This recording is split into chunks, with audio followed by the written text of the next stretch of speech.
Ini adalah sepotong kisah tentang Abu Jahal yang lari ketakutan saat berjumpa dengan malaikat Jibril. Hampir semua umat Islam mengenal tokoh yang satu ini. Ya, dia adalah salah satu tokoh yang sangat keras menentang dan memusuhi Nabi Muhammad dan agama Islam. Sampai-sampai Nabi Muhammad menyebutnya sebagai Firaunnya umat ini. Kisah ini dikutip dari kitab Sirah Nabawiyah karya Ibnu Hisham. Suatu ketika, tokoh-tokoh Quraisy seperti Abu Jahal, Abu Sufyan, Utbah bin Rabi'ah, dan kawan-kawan, berkumpul di belakang Ka'bah setelah matahari terbenam untuk mengadakan rapat. Mereka berencana untuk mendebat Nabi Muhammad. Sebagian dari mereka berkata kepada sebagian yang lain, "Pergilah salah satu dari kalian kepada Muhammad kemudian bicara dan berdebatlah dengannya." Mereka kemudian mengutus seseorang dengan membawa pesan kepada Nabi Muhammad sambil berkata, "Sesungguhnya kaummu sedang berkumpul membicarakan sepak terjangmu. Mereka mengundangmu untuk berdiskusi. Oleh sebab itu, pergilah engkau ke tempat mereka." Mendengar hal tersebut, Nabi Muhammad bergegas mendatangi mereka karena mengira ada perubahan sikap positif pada mereka. Beliau sangat berharap agar mereka mendapat petunjuk. Ketika beliau duduk bersama mereka, maka terjadilah perdebatan yang panjang antara Nabi Muhammad dengan tokoh-tokoh Quraisy. Salah seorang dari mereka berkata, "Muhammad, demi Allah, kami belum pernah melihat ada seorang pun dari bangsa Arab yang bersikap lancang kepada kaumnya melebihi sikap lancangmu kepada kaummu. Sungguh, engkau telah menghina para leluhur. Engkau mencela agama dan melecehkan sesembahan kami. Engkau mendungu-dungukan mimpi kami, dan mencerai-beraikan keluarga kami. Jika tujuan dakwahmu menginginkan kekayaan, maka akan kami himpun seluruh kekayaan kami. Jika tujuanmu kehormatan, maka kami akan angkat engkau sebagai pemimpin kami. Jika engkau ingin menjadi raja, akan kami angkat engkau sebagai raja kami. Jika yang engkau alami adalah bisikan makhluk halus yang tidak mampu engkau usir, maka kami akan mencari tabib dan mengeluarkan biaya yang besar hingga engkau sembuh darinya." Nabi Muhammad menjawab pernyataan mereka, "Dakwahku sama sekali tidak bertujuan mendapatkan kekayaan, kehormatan atau kekuasaan atas kalian. Allah mengutusku kepada kalian sebagai Rasul, menurunkan Alkitab kepadaku, dan memerintahkanku untuk memberi kabar gembira dan peringatan untuk kalian. Aku sampaikan firman Tuhanku dan memberi nasihat kepada kalian.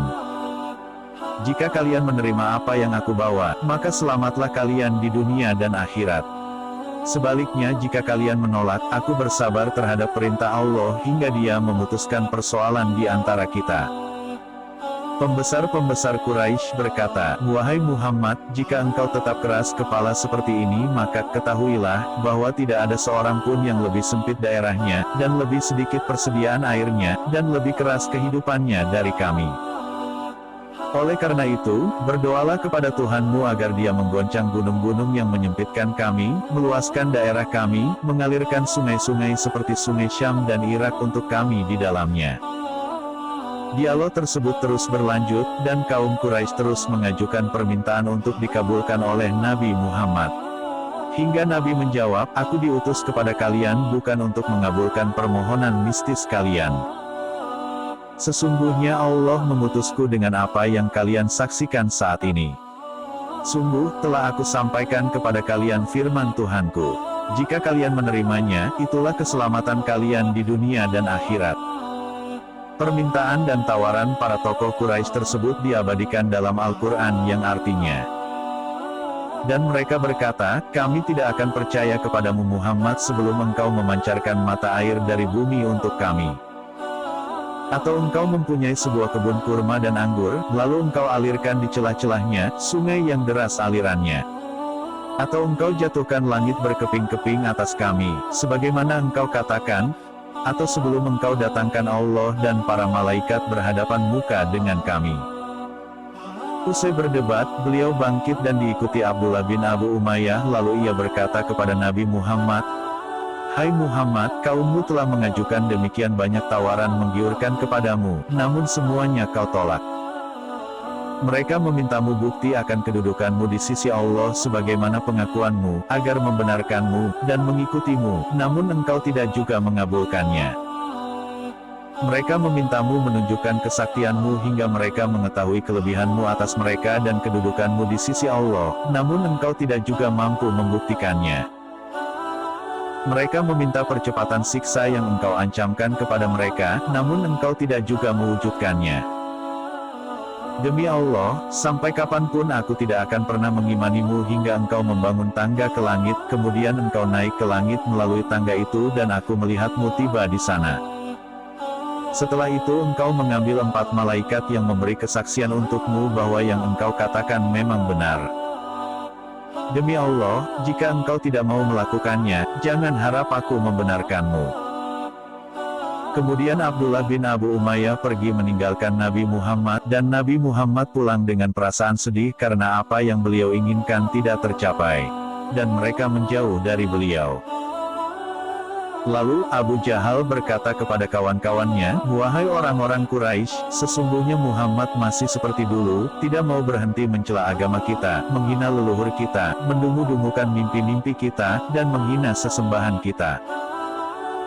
Sungguh aku berjanji kepada Allah, besok pagi aku akan memukulnya dengan batu. Jika ia sujud dalam salatnya, aku akan melempar kepalanya dengan batu itu.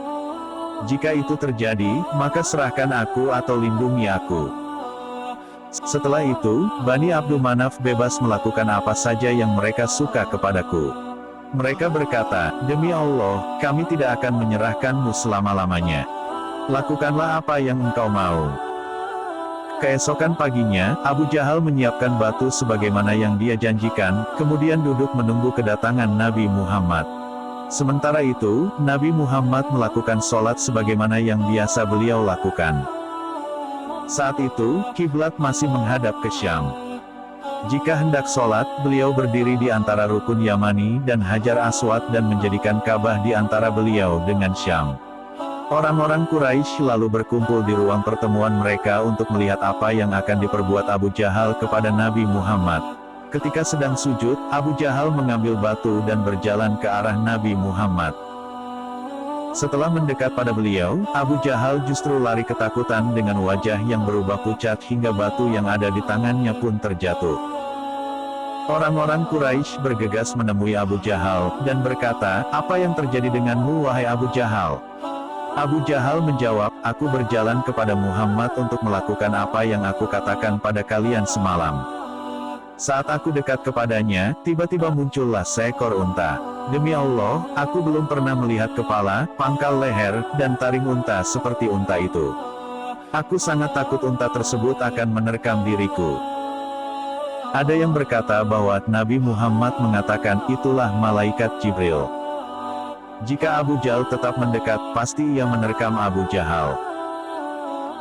Jika malaikat Jibril benar-benar menerkam Abu Jahal, maka entah apa yang akan terjadi dengan Abu Jahal. Itulah sepenggal kisah tentang Abu Jahal yang lari ketakutan melihat malaikat Jibril yang menyerupai seekor unta mengerikan saat hendak mencelakai Nabi Muhammad.